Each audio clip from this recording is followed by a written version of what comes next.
Bonjour à tous. Dans cette vidéo, nous allons voir comment installer Git sur un système d'exploitation Windows et par la suite, nous allons voir un peu c'est quoi GitHub et c'est quoi GitLab et l'intérêt de Git et la différence également entre Git et GitHub, Git et GitLab.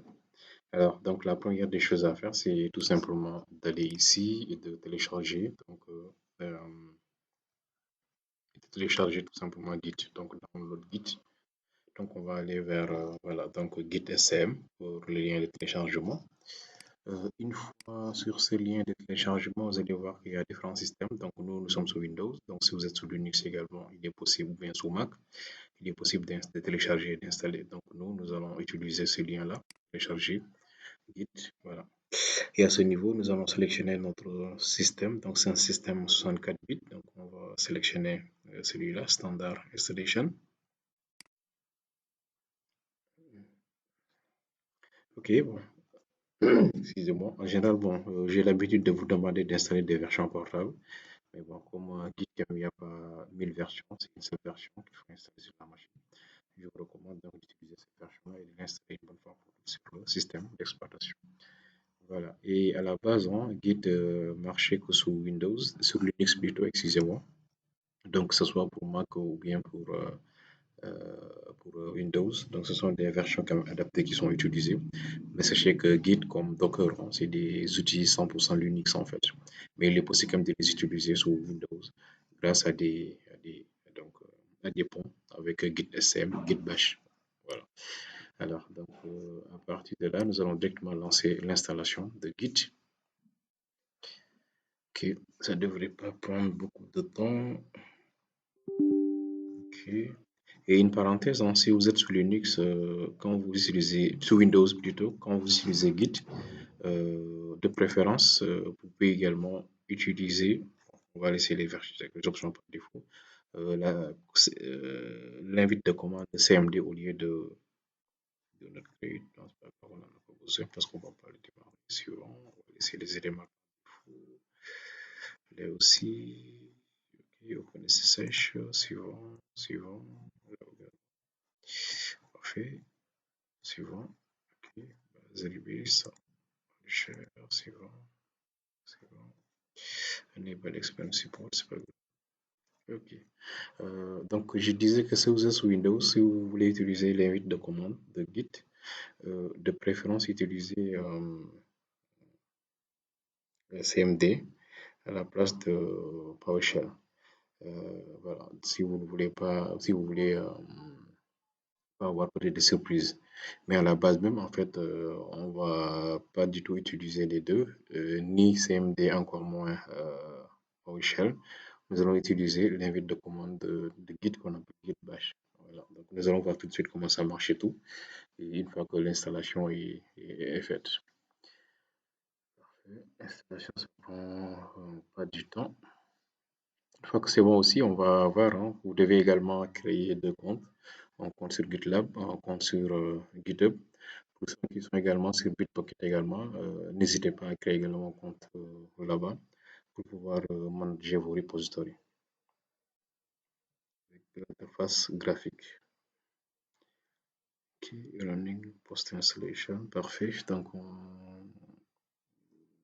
c'est pas grave. Tout ça, on n'en a pas besoin. Ok, ok, donc ça, c'est en fait, bon, des infos par rapport à Git, la version, etc. Alors, ce que nous allons faire maintenant, c'est tout simplement venir ici, un exemple de document, un exemple mes projets IntelliJ. Si je voulais peut-être versionner un projet à ce niveau-là, par exemple, je peux créer mon repository local à partir d'ici. Par exemple, je vais l'appeler euh, gestion de scolarité comme projet. Et après, je vais créer un projet donc Java, bien Spring Boot ou bien J2E que je vais tout simplement stocker ici. Maintenant, pour le manager avec Git, il suffit tout simplement de faire un clic droit sur ce répertoire-là. Et vous allez voir maintenant parmi les options ici Git Bash. Ici, ces deux options-là, c'est parce qu'on a installé Git. Vous allez choisir ici Git Bash here. Une fois que vous lancez Git Bash, vous allez voir que l'invite de commande même, ça ressemble un petit peu à l'invite de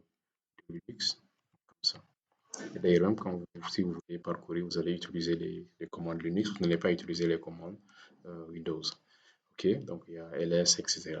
OK, voilà, donc c'est ça Gitpack. Vous voyez que aussi il va transformer tout simplement mon chemin, mon répertoire sous Windows en Linux.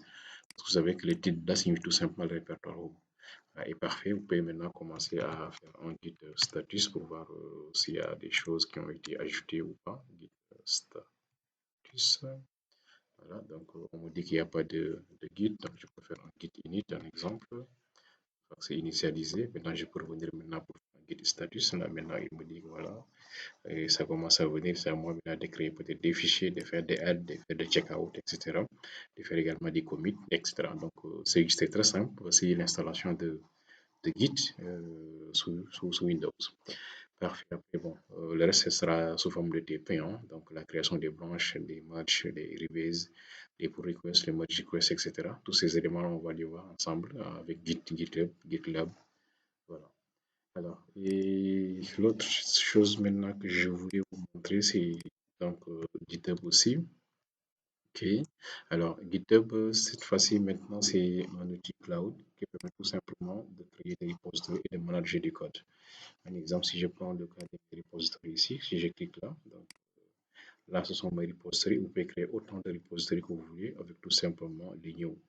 Donc, qu'est-ce qui va se passer? Pour chaque repository local, c'est ça qu'on appelle un repo local, il faut également créer un repo distant. Donc, je vais créer exactement le même répertoire. Donc, ici, c'est scolarité, je vais également créer scolarité. Et ça va me permettre de pouvoir pusher mon code local vers le code distant.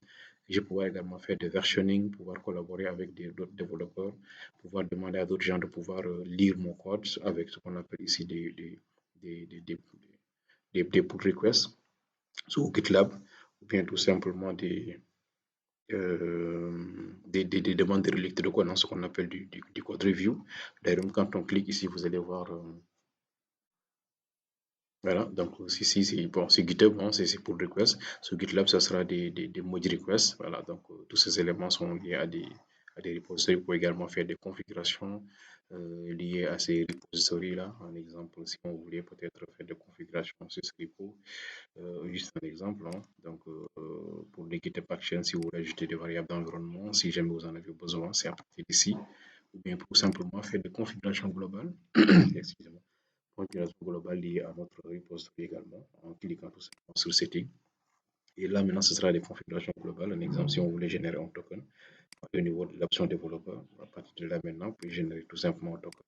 Et ce token sera utilisé, en fait, ici, pour faire le link entre, pour l'identification et pour faire le link entre mon repo local et le repo distant. Donc, on va revenir sur la partie GitHub, mais sachez que voilà, c'est un peu ça, GitHub. Et autre outil également en ligne, en cloud, c'est GitLab. Voilà, et une parenthèse, hein, GitHub a été racheté par Microsoft. GitLab, par contre, c'est un outil que vous pouvez installer en on-premise, c'est-à-dire que vous pouvez installer votre propre GitLab sur vos serveurs locaux.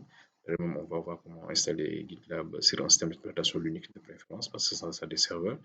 Ça peut également être sur Windows Server, mais en général, bon, avec le GitLab Run, notamment, l'idéal est d'avoir un Linux. Et vous allez installer votre GitLab dans l'entreprise. Et l'avantage, c'est qu'à chaque fois qu'il y a des modifications côté GitLab, on va vous notifier des mises à jour qu'une nouvelle version de GitLab est disponible. Là aussi, même chose, hein, vous allez faire les merge requests à la place des pull requests. Donc, le développeur pourra lire donc, votre code et vous faire les retours. Ici, à la différence, par contre, de GitHub, GitLab te permet de gérer à la fois des projets, mais également des groupes. Ici, ça, c'est juste des projets, en fait. Les repositories que nous avons ici sur GitHub repository.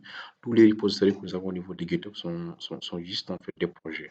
Alors ici, nous pouvons créer d'abord des groupes de projets et dans un groupe, maintenant, nous allons y ajouter beaucoup de projets. Ça permet de bien spécifier les deux choses. En fait, voilà, un exemple, si je prends l'exemple de Saman Corporation, je vais y mettre tous les projets liés à Saman Corporation, des projets peut-être des clients, donc projets perso, etc. Sur tous les startups.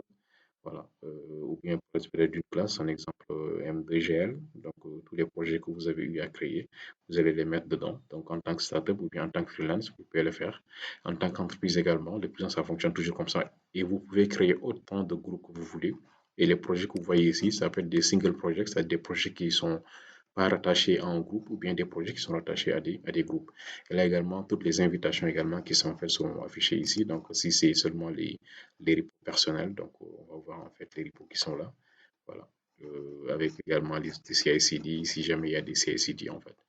Voilà, donc c'est un peu ça. On va revenir maintenant en détail hein, sur cette partie-là parce qu'on va beaucoup utiliser sur la partie DevOps aussi. Et que ce soit ici GitHub Action, si jamais nous sommes dans un repo quelconque. Et voilà, ici GitHub Action, ou bien peut-être ici GitLab CI si également nous sommes dans un repo et nous voulons également dérouler également des chaînes CI/CD pour le delivery. Voilà, merci beaucoup, c'est tout pour cette vidéo.